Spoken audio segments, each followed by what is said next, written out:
Star Voyager is the first game I ever owned. My dad bought the game back in 1987 when I was just 4 years old, alongside the Nintendo Entertainment System Basic Set, which did not come packaged with the game, though it did come with 2 controllers. I'm not sure what inspired him to pick up this game instead of something more familiar like Super Mario Bros., but the box art was cool, and when he finally got the thing hooked up to our wood panel television, we were treated to a promising intro sequence that's worth seeing in its entirety. This is one of my earliest video game memories.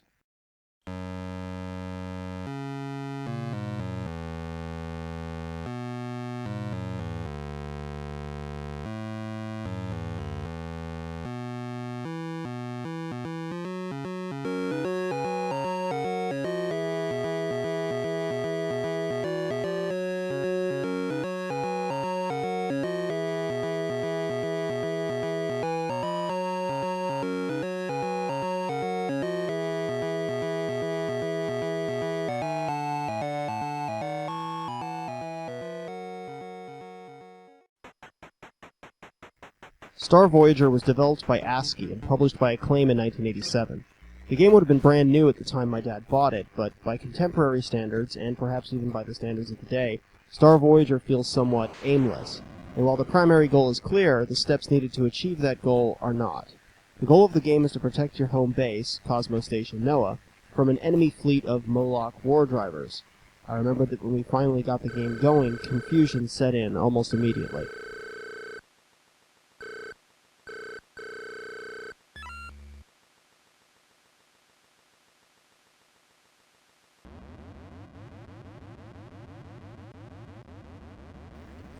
I think some degree of confusion is understandable, and from what I've seen online from other Let's Plays and retro reviews of Star Voyager, we were not alone in this experience. Without some significant guidance, it is not possible to play this game in a competent manner. The instruction manual helps with some of the basics, but I quickly lost it as a child. Navigation, for example, is not at all intuitive. Unless it's explained to the player in some way, it doesn't seem at all likely that they would figure it out on their own. You can push the select button at any time to bring up a grid. The grid shows you all of the various subspaces in the game, many of them with certain landmarks which are also indicated on the grid, and this represents all the areas that you're able to travel to. In order to travel to a new location, you need to first find your current location on the grid, which is represented by a stationary square, highlight it, and then trace out the flight path from your current location to the new subspace that you're trying to reach. Once you've done this, go back to the main view screen, and you will see a number in the bottom indicator. This number represents the distance from your current location to the new subspace. You hold B to get your engine going almost to maximum speed, but not quite, and then count the squares that appear in the upper left portion of the screen. Once the squares match the number in the distance display, you can then push the ship into hyperdrive, and you will travel, if everything was done correctly, to this new location. Hyperspace travel is represented by a pretty nice animation. In fact, all of the minor events in this game, like hyperspace travel, refueling, landing the ship on a planet, etc., are all pretty well done.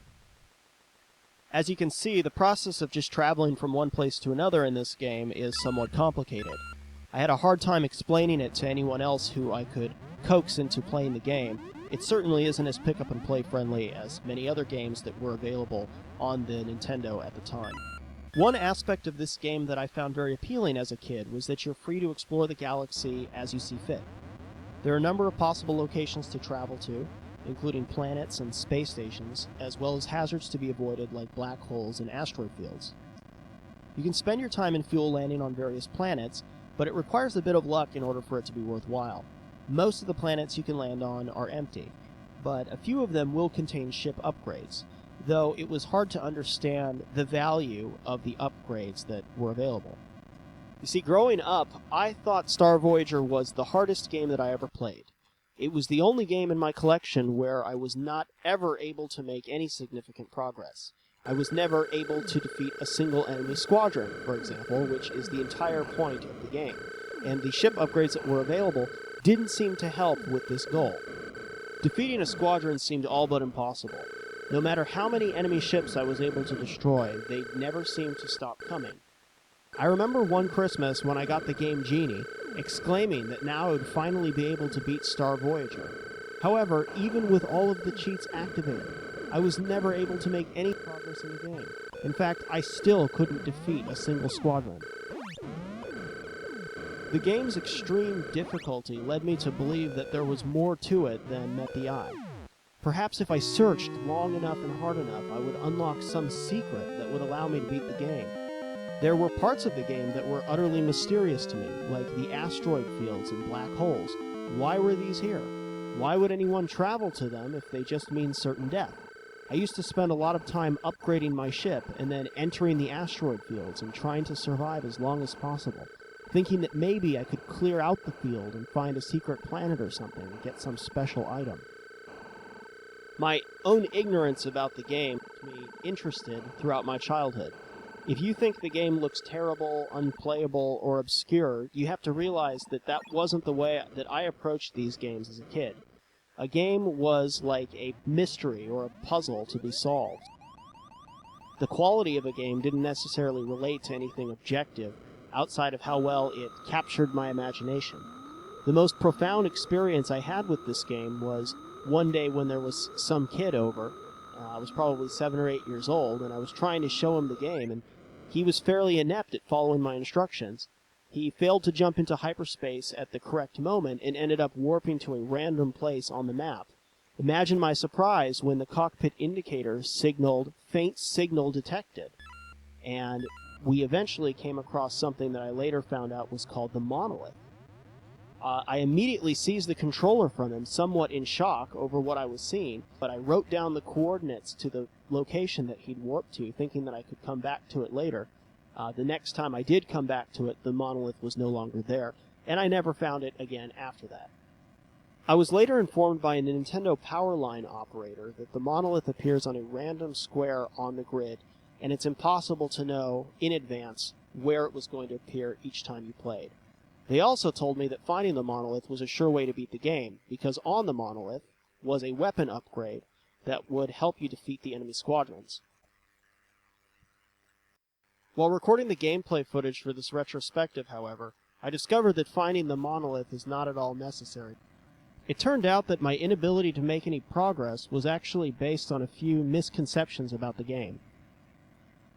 First, I never realized the importance of taking out the enemy motherships during a battle. The reason each battle felt like an endless stream of enemy fighters is because that's exactly what it was. The motherships were producing the enemy fighters. While the motherships looked distinct from the fighters, I used to actually avoid shooting them because I used to think they were allied ships. After all, they vaguely resemble the space stations that I needed to go to refuel my ship. I also had never realized the importance of keeping your engine speed up during battle.